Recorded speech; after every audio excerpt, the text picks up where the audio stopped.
اعوذ باللہ من الشیطان الرجیم بسم اللہ الرحمن الرحیم الف لام میم اللہ لا الہ الا هو الحی القیوم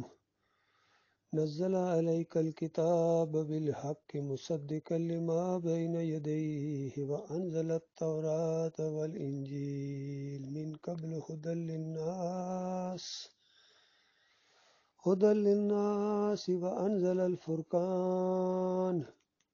إن الذين كفروا بآيات الله لهم عذاب شديد والله عزيز ذو انتقام۔ یہ سورہ آل عمران کی پہلی 3 آیات ہیں۔ اس کے بارے میں آپ نے پوچھا ہے کہ اس کے اوپر تھوڑا سا بیان دیں، تھوڑی سی تشریح کریں اس کی۔ دیکھیے، پہلی 3 حرف جو ہیں یہ حروف مقطعات ہیں، قطع کیے ہوئے حروف ہیں، متشابہات ہیں۔ اس کے بعد یہ بہت ہی زبردست انداز ہے، گویا کلمے کی تفسیر بیان کی جا رہی ہے کہ اللہ لا الہ الا هو الحی القیوم۔ جس طرح ہم کلمہ پڑھتے ہیں نا کہ لا الہ الا اللہ محمد رسول اللہ، تو عام طور پر لوگوں سے اگر پوچھا جائے یہ جو تم کہتے ہو کہ لا الہ الا اللہ، اللہ کے علاوہ کوئی معبود نہیں، اس کا کیا مطلب ہے، تو اکثریت خاموش ہو جاتی ہے، تو اس کی تشریح نہیں کرتے ہیں۔ نہ یہ آج کے مولوی لوگ اس کی تشریح کرتے ہیں، نہ یہ جانتے ہیں صحیح معنوں میں، اگر جانتے ہیں تو چھپاتے ہیں۔ دیکھیے، آیت الکرسی کے بارے میں آپ نے سنا ہوگا کہ اس کی بہت بڑی فضیلت ہے۔ اس کی فضیلت اسی وجہ سے ہے کہ اس کے اندر لا الہ الا اللہ کی تشریح ہے، اس کو ذرا کھولا گیا ہے۔ لا الہ الا اللہ مختصر ترین کلمہ ہے، کلمہ توحید، اور باقی پورا قرآن اسی کی تشریح ہے۔ نبی علیہ السلام کی پوری زندگی، صحابہ کی پوری زندگیاں اسی کی تشریح ہے، اسی چیز کی گواہی دی ہے فرشتوں نے اور علم والے لوگوں نے جو صحیح انصاف کے اوپر قائم ہیں کہ اللہ کے علاوہ کوئی معبود نہیں ہے، اللہ کے علاوہ کوئی داتا، دستگیر، مشکل کشا، حاجت روا، غریب نواز نہیں ہے، کوئی جو ہے پکار کے لائق نہیں ہے۔ جب پکار کے لائق ہی نہیں ہے کوئی، تو پھر یہ یا ابراہیم اگسنی کہنا، یا لات منات حبل کہنا، یا رسول مدد کہنا، یا علی مدد کہنا، یہ جہالت کی انتہا ہے، سب سے بڑی گمراہی ہے یہ پکاریں۔ جب اللہ کے علاوہ کوئی نظر و نیاز کے لائق ہی نہیں ہے، تو پھر یہ 11ویں 12ویں اور سر میلے، یہاں چادریں چڑھاوے دیگیں، یہ کفر و شرک ہے، جہالت ہے۔ جب اللہ کے علاوہ کسی اور کو سجدہ جائز ہی نہیں ہے، کیونکہ الہ ہے اللہ تعالیٰ، تو پھر کسی اور کے رکوع ثابت کرنا، سجدے ثابت کرنا نبیوں ولیوں کے، یہ جہالت اور فریبکاری کی انتہا ہے۔ تو یہاں بتایا گیا اللہ الہ ہے، الحی القیوم، اس کی پہلی صفت یہ ہے کہ الحی ہے۔ اب اللہ کے مقابلے میں انہوں نے کتنے الحی بنائے ہیں بتائیے، جن کو مرنے ہی نہیں دیتے ہیں۔ یہ کہتے ہیں کہ یہ قبروں کے اندر بھی زندہ ہیں، سنتے ہیں، دیکھتے ہیں، پہچانتے ہیں، ہر لمحہ چوکنے ہیں، نہ نیند نہ اونگ۔ حالانکہ زندگی میں بھی یہ سوتے بھی تھے، اس وقت ان کو آواز بھی دو تو ان کو نہیں آواز سنائی دیتی تھی، لیکن مرنے کے بعد یہ قبروں کے اندر ایسے الحی بن گئے ہیں اللہ کی طرح، گویا 2 معبود انہوں نے بنائے ہیں، القیوم اور اللہ ہے القیوم ہے، وہ ہمیشہ سے ہے اور ہمیشہ رہے گا، ہمیشہ قائم ہے، اور جو چیز اس نے قائم رکھی ہوئی ہے وہ اس کی وجہ سے ہے، اس کائنات کا نظام اس کی مٹھی کے اندر ہے، کوئی اور نہیں چلا رہا ہے۔ یہ جو ظالموں نے ابدال، کتب اور غوثوں کی فوج تیار کی ہے، خالص بکواس ہے، خالص شرک ہے، کفر ہے، اللہ کے ساتھ محاذ آرائی ہے اور کلمے کے ساتھ غداری ہے۔ تو بتایا نزل علیک الکتاب بالحق، یہ بالکل حق کے ساتھ اور سچائی کے ساتھ مالک فرماتا ہے ہم نے یہ کتاب آپ کی طرف نازل کی ہے، اور یہ بالکل تصدیق کرنے والی ہے، مصدقا لما بین یدیہ، اور یعنی بالکل تصدیق کرتی ہے ساری پچھلی کتابوں کی بھی۔ تورات اللہ نے نازل کی ہے، انجیل نازل کی ہے اللہ تعالیٰ نے، اس کی تصدیق کرتی ہے کہ وہ ساری کتابیں اللہ کی طرف سے ہیں، ان کے اندر بھی یہی توحید کا مسئلہ بیان ہوا تھا، ان کے اندر بھی شرک کا رد ہوا تھا، اور ان کے بارے میں بھی کہا گیا تھا کہ ان کتابوں کو اپنے اوپر نافذ کرو انسانوں، اگر تم ان کو اپنے اوپر نافذ نہیں کرتے ہو، بس صرف یہ ہم اس کو مانتے ہیں جی، نافذ نہیں کرتے ہو، قانون کسی اور کا چلاتے ہو اپنے اوپر، یا کسی اور کی بات مانتے ہو اللہ کی کتاب کے مقابلے میں، تو پھر تم کافر ہو، اور جن کی بات تم اللہ کے مقابلے میں مانتے ہو گویا وہ تمہارے معبود ہیں، وہ تمہارے رب ہیں۔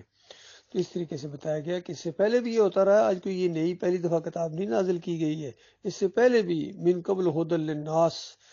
انسانوں کی رہنمائی کا اللہ تعالیٰ انتظام کرتا رہا ہے۔ کوئی لمحہ، کوئی سیکنڈ اس زمین کے اوپر ایسا نہیں گزرا ہے کہ انسانوں کو یہ نہ معلوم ہو کہ حق کیا ہے اور باطل کیا ہے۔ پہلا انسان آدم علیہ السلام جو زمین کے اوپر آئے ہیں، بھیجے گئے ہیں، وہ نبی بنا کر بھیجے گئے ہیں۔ اپنی اولاد کو انہوں نے ایمان کی تعلیم دی ہے اور اللہ کی وحی تھی ان کے ساتھ۔ تو پہلا انسان پورے شعور کے ساتھ اور پورے علم کے ساتھ اس زمین کے اوپر اتارے گئے۔ باقی یہ جو کافر مشرک کہتے ہیں کہ پہلے انسان بندر تھا اور پھر آہستہ آہستہ ترقی کرتے کرتے یہ پہنچا ہے، یہ بالکل بیوقوف ہیں، جانور ہیں، گویا بے دین ہیں۔ اور یہ کہنا کہ پہلے توحید مکمل نہیں تھی، آہستہ آہستہ یہ مکمل ہوئی ہے، توحید آہستہ آہستہ مکمل ہوئی ہے، جیسا ڈاکٹر اسرار کی یہ فلسفہ ہے، تو بالکل یہ جہالت ہے۔ توحید کائنات بنانے سے پہلے بھی مکمل تھی، اللہ کی وحدانیت، فرشتوں کی پیدائش سے پہلے بھی ہمیشہ سے اللہ تعالیٰ اس کی وحدانیت ہے اور ہمیشہ وہ قائم رہے گی۔ یہ قرآن کا بیان ہے کہ بتایا وَأَنزَلَ الْفُرْقَانَ، اور اب یہ آخری کتاب آ گئی، بالکل فرق کرنے والی کتاب، کہ اگر پچھلی کتابوں کے اندر کسی نے کوئی تبدیلی کر دی ہے اور ایسی عجیب و غریب بات پیش کرتا ہے کہ عیسیٰ علیہ السلام اللہ کے بیٹے ہیں، یہ ہیں وہ ہیں، تو بالکل یہ کتاب فرق کر دے گی اور بتا دے گی کہ یہ بے ایمانوں نے اپنی طرف سے کیا، اللہ کی کتاب میں ایسی چیزیں ہو ہی نہیں سکتی ہیں۔ اور جو یہ چاہے یہ صوفیوں کے فلسفے ہوں یا یہ کفر و شرک جو آج ان بریلویوں نے، دیوبندیوں نے، اہل حدیثوں نے پھیلایا ہے، جتنے بھی یہ عقیدے ہیں اللہ کی کتاب کے اوپر رکھو گے یہ فرق کر دے گی۔ آج یہ انسانوں نے عقیدہ اپنا لیا ہے کہ انبیاء بشر نہیں ہو سکتے ہیں، یہ تو اللہ کی ذات کے ٹکڑے ہیں، یہ اللہ کے ساتھ شریک ہیں یا اللہ کے چہتے ہیں، لاڈلے ہیں۔ تو اللہ کی کتاب پر اس فلسفے کو رکھو تو بتا دے گی اللہ کی کتاب کہ دیکھو سارے انبیاء بشر تھے، آدم علیہ السلام کی اولاد تھے، اور آدم کو اللہ تعالیٰ نے مٹی سے بنایا تھا، اور سارے انسانوں کو وما خلقت الجن والانس الا لیعبدون، جنوں اور انسانوں کو مالک فرماتا ہے ہم نے اپنی بندگی کے لیے پیدا کیا ہے۔ یہ کائنات نبی علیہ السلام کے لیے نہیں بنی ہے، بلکہ نبی علیہ السلام کو اللہ نے اپنی بندگی کے لیے بنایا ہے، سارے انبیاء کو اللہ تعالیٰ نے اپنی بندگی کے لیے بنایا ہے۔ تو یہ اللہ کی کتاب بالکل فرق واضح کر دے گی حق اور باطل کا۔ یہ کہتے ہیں حاضر ناظر ہیں اور عالم الغیب ہیں، اور جو ہے یہ سنتے ہیں مرنے کے بعد بھی، تو اللہ کی کتاب سے پوچھو، اللہ کی کتاب کہے گا کوئی حاضر ناظر نہیں ہے، زمین اور آسمان میں کوئی غیب نہیں جانتا ہے، اور یہ اموات غیر احیاء، یہ قبروں کے اندر مردے ہیں، ان کے اندر زندگی کی رمق تک باقی نہیں ہے۔ ثم انکم بعد ذلک لمیتون ثم انکم یوم القیامت تبعثون، پھر قیامت کے دن تمہیں اٹھایا جائے گا مرنے کے بعد۔ ومن ورائہم برزخ الی یوم یبعثون، قیامت تک ایک برزخ حائل ہے، نہ وہاں سے ادھر کوئی آ سکتا ہے، نہ ادھر سے ادھر کوئی جا سکتا ہے۔ تو یہ اللہ کی کتاب کھول کھول کر بیان کرے گی۔ اسی طریقے سے اگر نظر و نیاز کا معاملہ پوچھیں اس کتاب سے، یہ جو 11ویں ہوتی ہے یا 12ویں کا کیک کاٹا جاتا ہے،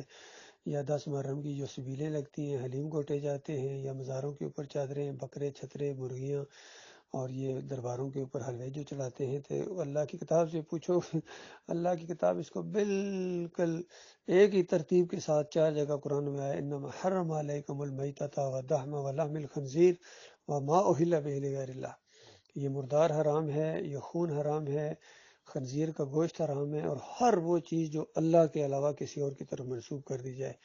وہ پہلے چاہے حلال ہی کیوں نہ ہو، جیسے منسوب کرو گے اسی وقت وہ حرام ہو جائے گی۔ یہ بکرا جی یہ عبد القادر جیلانی کی 11ویں کریں گے تو یہ اسی وقت حرام ہو گیا، اب اس کے اوپر پورا قرآن پڑھ دو حلال نہیں ہو سکتا، بسم اللہ کر کے ذبح کرو تب بھی حلال نہیں ہو سکتا ہے،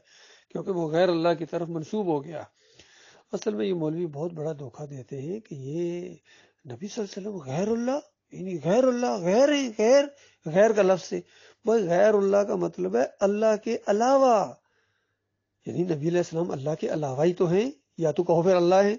تو اللہ نہیں ہے تو اللہ کے علاوہ ہے نا، انسان ہے، نبی ہے اللہ کے، اللہ تو نہیں ہے نا، تو غیر اللہ اللہ کے علاوہ۔ تو اس طریقے سے یہ جو گمراہی پھیلی ہوئی ہے کہ نیک لوگوں کو سجدہ کیا جا سکتا ہے، یا خاندان یعقوب علیہ السلام نے یوسف علیہ السلام کو سجدہ کیا، کچھ لوگوں نے کہا، تو اللہ کی کتاب سے پوچھو، تو اللہ کی کتاب کی نص ہے سورہ مریم کی 58 نمبر آیت، کہ سارے انبیاء اللہ کو سجدہ کیا کرتے تھے، اور جب بھی ان کے سامنے اللہ کی نشانی آئے، اللہ کی یاد آئے ان کو، یا اللہ کی باتیں ان کے سامنے پیش کی جائے، تو ایمان تازہ ہو جاتا ہے، دڑام سے اللہ کے سامنے سجدے میں گر جاتے ہیں۔ تو یہ سجدہ شکر تھا جو اللہ تعالیٰ کو کیا گیا، اور سجدہ تعظیمی نہیں تھا۔ تو ہر چیز جو بھی آپ اللہ کی کتاب کے اوپر آپ پیش کریں گے، یہ حق اور باطل کا بالکل فیصلہ کر دے گی۔ فرمایا یہ وانزل الفرقان، یہ الفرقان نازل کر دی اللہ تعالیٰ نے۔ اور یہ جو لوگ ہیں ان الذین کفروا بآیات اللہ، جو کافر ہیں، نہیں مانتے اللہ کی کتاب کو، نہیں مانتے، اپنی چلاتے ہیں، اپنے اکابرین کی باتوں کو مانتے ہیں، صوفیوں کی باتوں کو مانتے ہیں، اعلیٰ حضرت اور ابو اللہ کی باتوں کو مانتے ہیں، اللہ کی کتاب کے مقابلے میں ڈاکٹر اسرار اور محمد حنیف کی باتوں کو مانتے ہیں۔ لہم عذاب شدید، بہت شدید عذاب ہے ان کے لیے۔ واللہ عزیز ذو انتقام، وہ بڑی قدرت والا رب ہے اور وہ انتقام لینے والا ہے، وہ تم سے انتقام لے گا۔ نہ شکرو، ایمان کے غدارو، ایمان کی ناقدری کرنے والوں، مالک کی بات کو پیچھے کر کے اپنے علماء کی بات کو آگے لانے والوں، تمہیں اللہ چھوڑنے والا نہیں ہے۔ اس انداز سے یہ سورہ آل عمران کے شروع میں یہ باتیں بیان کی گئی ہیں۔